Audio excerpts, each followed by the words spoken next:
বাংলাদেশের সবচেয়ে সুন্দর জায়গাগুলোর মধ্যে শ্রীমঙ্গল অন্যতম, যাকে বলা হয় চার এবং রাজধানী। এটি পরিচিত চার রাজধানী হিসাবে। অপূর্ব সৌন্দর্য আর স্বচ্ছ পরিবেশ, যেন প্রকৃতি যেন নিজের একটি প্রদর্শক।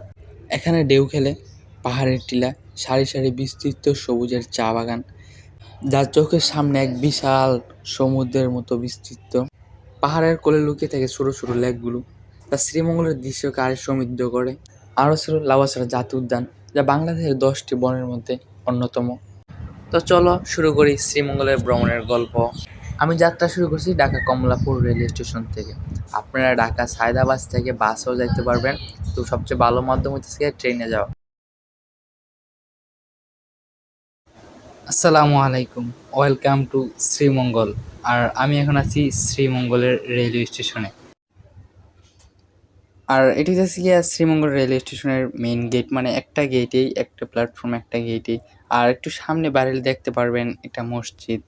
এই মসজিদের আশেপাশে অটো, সিএনজি, জিপ গাড়ি পাওয়া যায় এবং প্রাইভেট কার পাওয়া যায়, আপনাদের যার যার ব্যক্তিগত ব্যাপার। তো আমরা ছিলাম 10 জন, 10 জনে মিলে একটা জিপ গাড়ি ভাড়া করে নিয়েছি।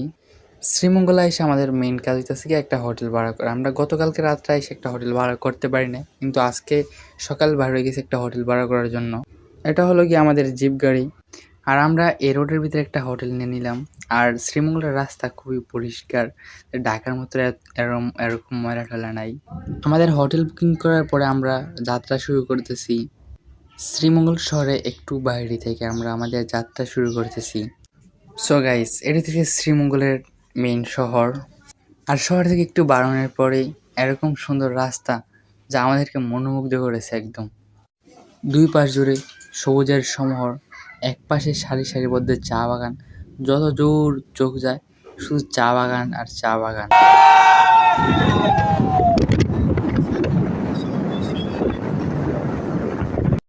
প্রকৃতির সুন্দর দেখতে দেখতে চলে গেছি লাউয়াছড়া জাতীয় উদ্যানের দিকে।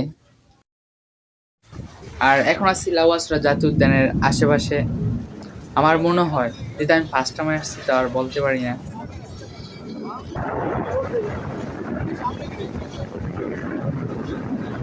সো গাইস, এভাবে দেখতে দেখতে চলে আসলাম লাউয়াছড়া জাতীয় উদ্যানে। আর এখানে যাদের 12 বছরের নিচে তাদের জন্য 50 টাকা এবং 12 বছরের উপরে তাদের জন্য 100 টাকা। গাইস, দেখতে দেখতে চলে আসছি ঘন জঙ্গলের ভিতরে, যা চারদিক খালি বিশাল বিশাল গাছপালা। দেখুন একবার, শ্রীমঙ্গল শহর থেকে 8 কিলোমিটার দূরে এই লাউয়াছড়া জাতীয় উদ্যান।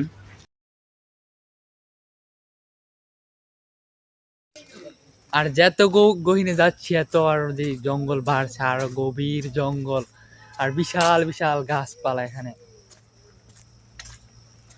এখানে আছে 460 প্রজাতির পশু পাখি, আরও আছে 160 রকমের গাছপালা। এটা বাংলাদেশের। এখানে কিছু নিয়ম কারণ দিয়ে দিছে যে আপনারা এখানে আসবেন, জোরে জোরে চিল্লাবেন না, পশু পাখি তাদের সমস্যা হয়। সো চেষ্টা করবেন এই নিয়ম কারণগুলো মানার জন্য। কি একটা মসজিদ আছে এখানে নামাজ পড়ার জন্য। এখানে মহিলাদের নামাজ পড়ার ব্যবস্থা আছে। এখানে হচ্ছে পুরুষরা নামাজ পড়বে আর এখানে মহিলাদের নামাজ পড়ার ব্যবস্থা আছে। আর সামনে হচ্ছে একটা হয়েছে যে যেটা দেখতে মানুষ সবাই আসে এখানে। ঢাকা থেকে সিলেটের ট্রেন এই রাস্তা দিয়ে যায়। এই সামনে যে রাস্তাটা দেখতে পাচ্ছেন, এই রাস্তা দিয়ে যায়। আর এখানে একটু বসার জায়গা আছে এখানে।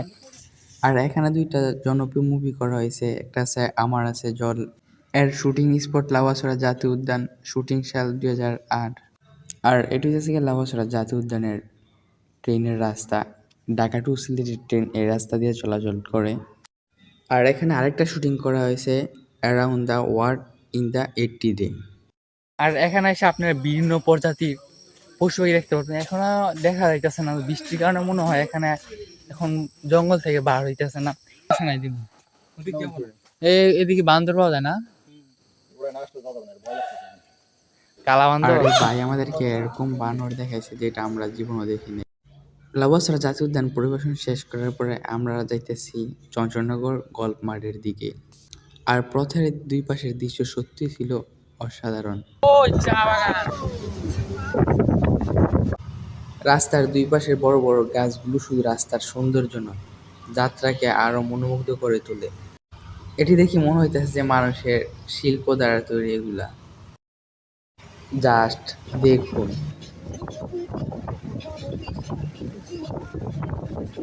শ্রীমঙ্গলের নাম শুনে মনে হয় চারপাশে সবুজে ভরা চা বাগান।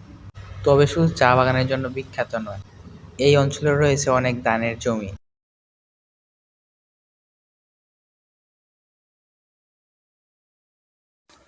এখন যাচ্ছি লাওসের জাতীয় উদ্যান থেকে দীর্ঘ কিছু 12 কিলোমিটার ভ্রমণ করার পরে এখন যাচ্ছি গল্পমা।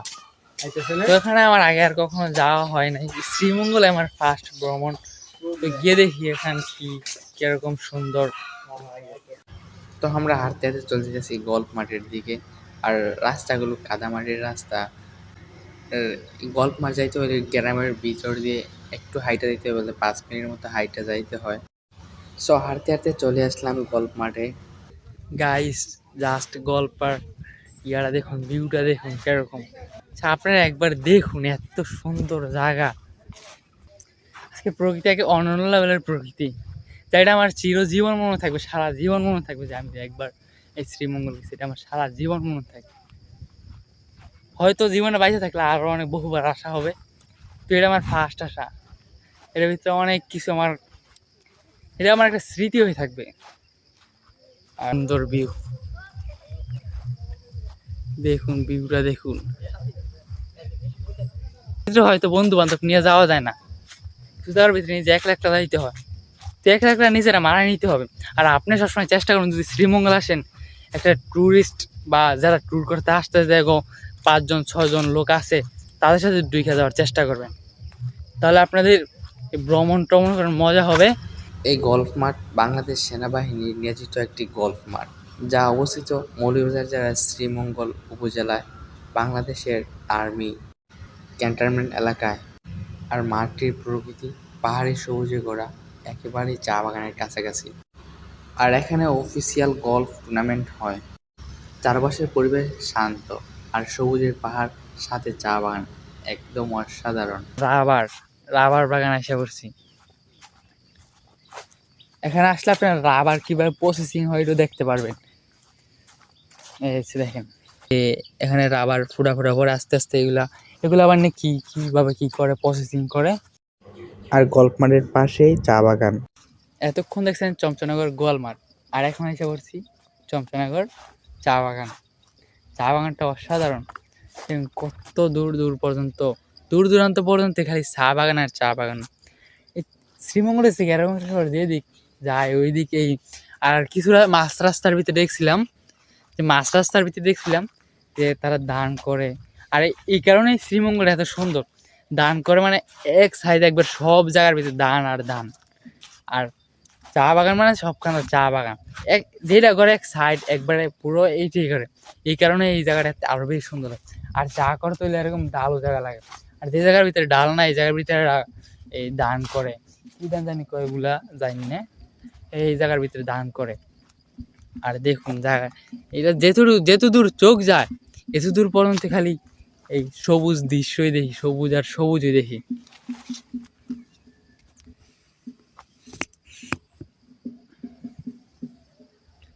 এখানে ভালো একটা সময় কাটানোর পরে এখন চলে যাচ্ছি গিয়া, সবাই যাইতেছে খেতে, আমার ডাক দিল, আমি ওই একবারে মাঝখানে গেছি গিয়া। তো আমার ডাক দিলে এখন আমি চলে যাইতেছি। তো পরবর্তীতে আবার কোন জায়গায় যাবো এটা আমি জানি না, ওরা আবার ওখানে গিয়ে আবার ডিসাইড করবো কোন জায়গায় যাইবো। আমরা গল্ফ মাঠ থেকে ঘোরার পরে আমরা সবাই মিলে একটা পরবর্তী ডেস্টিনেশন ঠিক করলাম, মাধবপুর লেকের দিকে।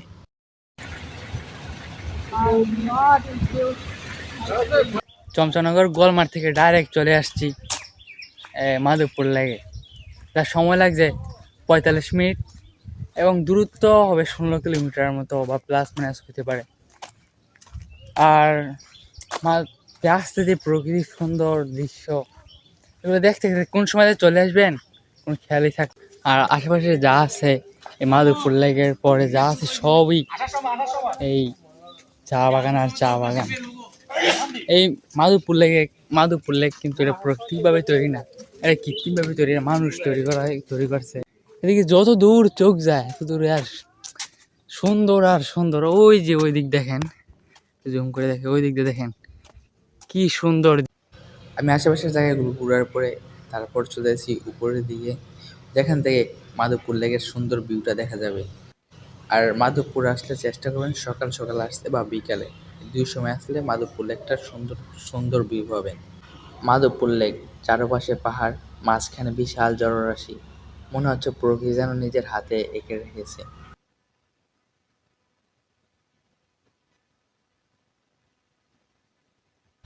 লেকের উপর উঠে একটু বিশ্রাম নিলাম, ঠান্ডা হাওয়া বইছে চারপাশে, পাহাড়ের ছায়া আর নিচে নীল রাশি। আমি এক গ্লাস শরবত কিনে নিলাম। এরকম সুন্দর জায়গায় হারিয়ে খাওয়া যায় এক অন্যরকম অ্যাডভেঞ্চার। এখান থেকে সুন্দর একটা দৃশ্য দেখা যায়। আর শ্রীমঙ্গল লেবু অনেকটা টক। শ্রীমঙ্গলের এই দৃশ্য দেখে আমার মনে হলো মেয়েদের প্রেমে না পড়া প্রকৃতির প্রেমে পড়ো। মেয়েরা তোমাদেরকে কষ্ট দিতে পারে কিন্তু প্রকৃতি কোনো সময় কষ্ট দিবে না, সব সময় শান্তি দিবে। গুড বাই মাধবপুর লেক, আমার দেখা সবচেয়ে সুন্দর দৃশ্য। এখানে উপভোগ করছি শ্রীমঙ্গলের। আর শ্রীমঙ্গলে আসলাম, শ্রীমঙ্গলের আনারস খাও না তা কি আর হয়। শ্রীমঙ্গল অঞ্চল মূলত চা বাগান প্রধান পায়। আনারস চাষ করে স্থানীয় ছোটোখাটো জমিতে। শ্রীমঙ্গলে অনেক এলাকায় আনারস অনেক ভালো হয়, দোআঁশি বা ভালোভাবে পানি নিষ্কাশন করতে পারে। শ্রীমঙ্গলে অনেক এলাকায় এরকম মাটি আছে যেখানে আনারস অনেক ভালো হয়। আর সবচেয়ে ভালো লাগার বিষয় হচ্ছে শ্রীমঙ্গলের আনারস অনেক মিষ্টি। আর আমরা মাধবপুর লেক ঘোরার পরে তারপরে আমরা যাইতেছি এই চা বাগানের দিকে। বলতে আমাদের ইচ্ছা ছিল দার্জিলিং কে দেবো, হয়তো যে কোনো কারণে যাওয়া হয় নাই। তো এখন আমরা ঠিক করলাম যে কোনো একটা চা বাগানে গিয়ে ঘুরবো। শ্রীমঙ্গলে আসলাম, যদি শ্রীমঙ্গলের চা বাগানগুলো যদি না ঘুরতে পারি। তো এভাবে দেখতে দেখতে চলে আসলাম একটা চা বাগানে।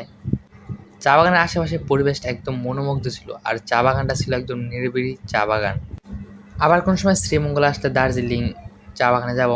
তো এখন যে কোনো নিষেধাজ্ঞা আছে এই কারণে তো আমরা যাই নাই। আমাদেরকে বলছে যে ড্রাইভার ভাই বলছে যে ওদিকে নাকি সমস্যা আছে, যাওয়া যায় না। তো আমরা একটা চা বাগান চলে আসছি, এটা বলতে পারি না কোন চা বাগান। আপনারা যদি জানেন তো কমেন্ট বক্সে জানিয়ে দিবেন।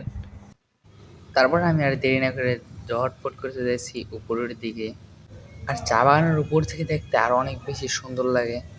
আর উপর থেকে দেখতে একদম অনেক অসাধারণ লাগে, যে নিচের ভিউটা দেখতে একদম সমান্তরালভাবে চা গাছগুলো।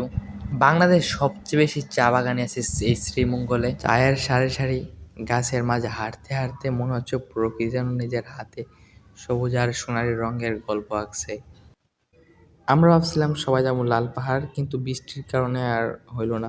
আর শ্রীমঙ্গল এরকম একটা জায়গা যেখানে প্রতিদিন দিন বৃষ্টি আসে আসে। তো আশা করি আপনারা দেখতে পারছেন যে আকাশের অবস্থা কিরকম। তারপর আর লাল পাহাড় যাইতে পারি নাই। তারপর সোজা ঢুকে গেলাম একটা ৭ রঙের, যেখানে ৭ রঙের চা বেচে। তো এটা শ্রীমঙ্গলের খুবই বিখ্যাত চা। যদি শ্রীমঙ্গলে এসে যদি লাল ৭ রঙের চা যদি না খেতে পারি তাহলে শ্রীমঙ্গল ভ্রমণই বৃথা গেল। আর চার স্বাদটা মোটামুটি আসছিল, এত বেশি ভালো আসছিল না, বলে ১০-এর ৩ এরকম। খালি সুন্দর, এরকম যে মজা এরকম কিছু না। তো আজকে সারাদিন এভাবেই কাটলো, যেটা আমার সারা জীবন মনে থাকবে। তো ভালো থাকবেন, সুস্থ থাকবেন, দেখা হবে নতুন কোনো ভিডিওতে।